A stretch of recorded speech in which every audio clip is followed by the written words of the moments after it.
Assalamualaikum warahmatullahi wabarakatuh. Kembali lagi bersama channel Belajar Sejarah 17. Pada kesempatan kali ini kita akan membahas terkait denominasi Kristen, terkhusus adalah dari Protestan Karismatik. Jika sebelumnya pada video sebelumnya kita telah membahas tentang Pentakosta, maka pada kesempatan kali ini kita akan membahas tentang karismatik. Namun sebelum sampai pada topik inti bahasan utamanya, saya minta like, komen, dan subscribe dari channel-channel sejarah semuanya untuk kita sama-sama dapat belajar dan menambah wawasan berpikir kita.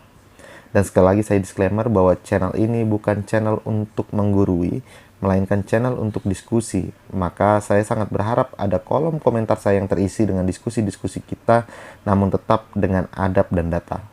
Baik, kita akan masuk pada gerakan atau gereja karismatik. Gereja karismatik dalam berbagai hal memiliki ciri-ciri khas Pentakostalisme, khususnya dalam hal karunia-karunia roh, seperti tercatat dalam Alkitab, atau bahasa lidah, atau bahasa roh, atau disebut juga dengan glossolalia, atau nubuat, dan lain sebagainya.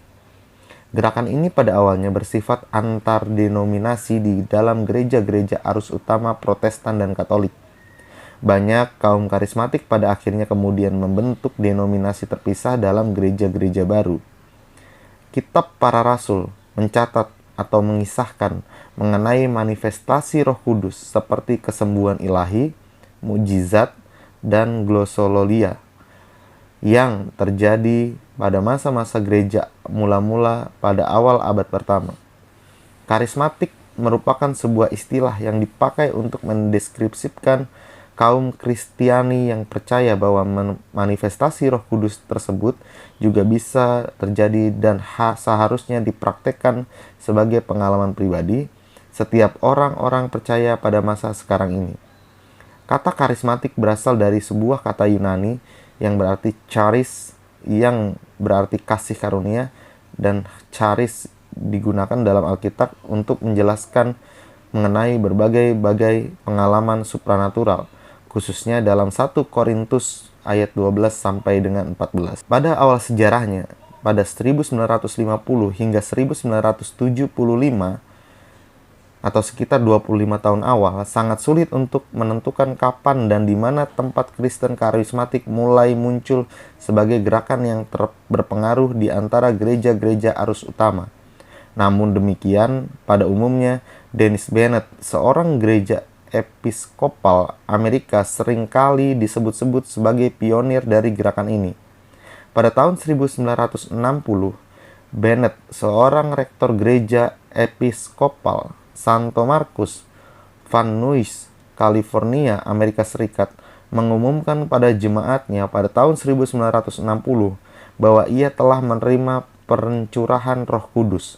Segera setelah peristiwa ini, ia pindah dan melayani di Vancouver dalam banyak lokarya dan seminar mengenai karya Roh Kudus. Diarsipkan pada 2008 bulan 1 tanggal 11 di Quebec, Maine. Pelayanannya ini banyak mempengaruhi puluhan ribu kaum Anglikan di seluruh dunia sekaligus memulai gerakan pembaharuan di dalam tubuh gereja Katolik Roma dan gereja-gereja Ortodoks. Di antara tahun 1960 hingga 1970, muncul pembaharuan di kalangan gereja-gereja aras utama seperti episkopal, Lutheran, dan Katolik. Untuk mendapat karunia-karunia Roh Kudus, pembaharuan karismatik Katolik diawali pada individu seperti Kevin Ranagan dan pengikutnya di University of Notre Dame, South Bend, dan Indiana. Dennis Bennett adalah rekan Ranagan di gereja episkopal. Meskipun gerakan karismatik telah berhasil mempengaruhi gereja-gereja arus utama, tidak demikian halnya dengan gereja Ortodoks Timur. Beberapa kaum pembaharu karismatik di gereja Ortodoks diantaranya adalah Eusebius Stephanou atau Keuskupan Agung Ortodoks Yunani, Amerika Serikat, pendiri Persaudaraan Teolog Baru Santo Simeon, dan Boris Zabrodsky, yaitu Gereja Ortodoks Ukraina di Amerika, pendiri Komite Pelayanan Pembaharuan Spiritual Ortodoks atau SCOSR yang menerbitkan koran Theosis. Pada tingkat internasional, David du Plessis bersama-sama dengan para pengembala atau pendeta dari gereja-gereja lainnya, termasuk dari Lutheran dan bahkan dari Southern Baptist Convention, turut menyebarluaskan gerakan tersebut. Para pendeta dari Southern Baptist Convention pada akhirnya keluar dari denominasi mereka karena diminta untuk secara sukarela keluar atau bahkan ada juga yang dipecat. Tetapi para pendeta atau pastor dari gereja-gereja episkopal dan katolik diizinkan untuk tetap berada di gerejanya selama tidak mengganggu tugas utama mereka di jemaat atau kongregasinya. Terjadi dinamika pada era atau periode 1970-an hingga tahun 2000. Sementara banyak kaum karismatik tetap berada di lingkup denominasinya, banyak yang lainnya setelah keluar secara sukarela maupun dipaksa. Mereka yang keluar ini kemudian menggabungkan diri dengan gereja-gereja Pentakosta lain ataupun membentuk gereja atau denominasi mereka sendiri. Gerakan gereja rumah di Inggris Raya dan gerakan Vineyard di Amerika Serikat adalah contoh struktur gereja karismatik yang formal. Gereja Hillsong di Australia adalah contoh gereja Pentakosta yang mengadopsi praktik dan kepercayaan karismatik yang telah pada waktunya juga mempengaruhi denominasi gereja sidang-sidang jemaat Allah Australia di New Zealand. Gerakan terbesar Pentakosta adalah gerakan hidup baru atau New Life Cruiser, di samping berbagai gereja lokal dan internasional yang juga berdiri di sana. Sejak sekitar tahun 1975, gerakan karismatik tampaknya dipengaruhi oleh gerakan hujan akhir dan para pengajar dari gereja gerakan tersebut seperti William M. Branham. Gerakan hujan akhir ini merupakan sebuah gerakan yang muncul pada tahun 1950-an di antara gereja-gereja Pentakosta. Gerakan ini pada awalnya dianggap sebagai bid'ah oleh denominasi gereja sidang-sidang jemaat Allah pada masa itu. Pada masa modern, gerakan karismatik dan aliran Pentakosta semakin lama semakin berkemiripan dalam hal pengalaman dan teologi, di mana kedua gerakan ini telah mengadopsi berbagai elemen dan pengajaran dari gerakan hujan akhir tersebut. Sejak pertengahan tahun 80-an atau 1980-an pertengahan, gerakan karismatik telah mencatat sejumlah perubahan yang cukup besar dalam ilmu teologi dan pengaruhnya. Masa ini disebut dengan gelombang ketiga Roh Kudus. Pada masa ini ditandai dengan pelayanan-pelayanan internasional terkenal di kalangan Kristiani seperti Christian Peter Wagner, World Fight Theology, dan fenomena Toronto Blazing. Karismatik adalah sebuah perspektif dunia, seperti telah ditulis di atas. Aliran Pentakosta dan gerakan karismatik sering dianggap sebagai gerakan yang sama dengan pandangan ini. Menurut Christianity Today, aliran Pentakosta adalah sebuah semangat iman di antara kaum papa yang menjamah hingga kehidupan sehari-hari. Pemercayanya menawarkan tidak hanya harapan tetapi sebuah cara baru untuk menjalani kehidupan. Sebagaimana dituliskan dalam arsip Wayback Machine tahun 2006. Sebagai tambahan, dalam laporan PBB pada tahun 1999 dinyatakan gereja-gereja Pentakosta telah sangat berhasil dalam merekrut anggotanya dari yang termiskin di antara kaum papa. Juga menurut Christianity Today, di kalangan gereja-gereja Brasilia, di mana kaum Kristen Pentakosta kebanyakan sangat miskin, para pengkhotbah tak henti-hentinya menghimbau jemaat untuk memberikan suatu jumlah yang tampaknya menggelikan. Para jemaat tidak jarang memberikan zakat atau persembahan perpuluhan mereka hingga 20, 30, bahkan 50% dari pendapatan mereka. Sebagaimana dituliskan dalam arsip Wayback tahun 2016 atau 2006.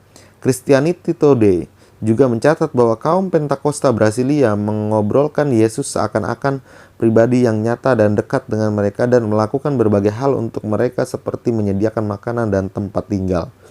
Sebagai tambahan, para sarjana telah lama menganggap aliran Pentakosta sebagai seperti agama besar dunia lain yang berfokus pada hal-hal di atas ketimbang hal-hal duniawi. Hal-hal di atas membawa pada sebuah kesimpulan bahwa gerakan ini menekankan akan pengalaman karismatik, semangat keagamaan, dan tendensi kepertapaan. Kesimpulan ini, walaupun demikian, belum sepenuhnya disepakati oleh banyak sarjana atau peneliti pada tingkatan yang lebih tinggi. Denominasi-denominasi karismatik, kelompok-kelompok atau gereja-gereja di bawah ini merupakan bagian dari gerakan karismatik, meskipun beberapa dari mereka akan menggambarkan dirinya sebagai non-denominasi. Dalam kancah internasional atau catatan gereja-gereja besar internasional ada Eternal Grace, New Frontiers, Vineyard Movement, Sovereign Grace Ministries, dan The Glory of Praise Community Center Church atau The GPCC France. Di Indonesia ada GPPI atau Gerakan Pusat Pentakosta Indonesia, Gereja Pentakosta Pusat Surabaya atau GPPS, dan Gereja Mawar Sharon GMS, dan masih banyak lagi. Gerakan karismatik dan aliran Pentakosta. Gerakan karismatik memiliki banyak kemiripan dengan aliran Pentakosta, dan perkembangan aliran Pentakosta tampaknya tidak akan pernah terlepaskan dalam topik perkembangan karismatik. Pengaruh aliran Pentakosta terhadap gerakan karismatik tidak dapat dipungkiri. Keduanya mengakui kuasa Roh Kudus. Kesembuhan ilahi telah diterima secara meluas di antara kedua gerakan dan keduanya dikenal dengan gaya khotbah yang berapi-api. Walau demikian, ada juga banyak perbedaan yang memisahkan secara tajam karismatik dari Pentakosta.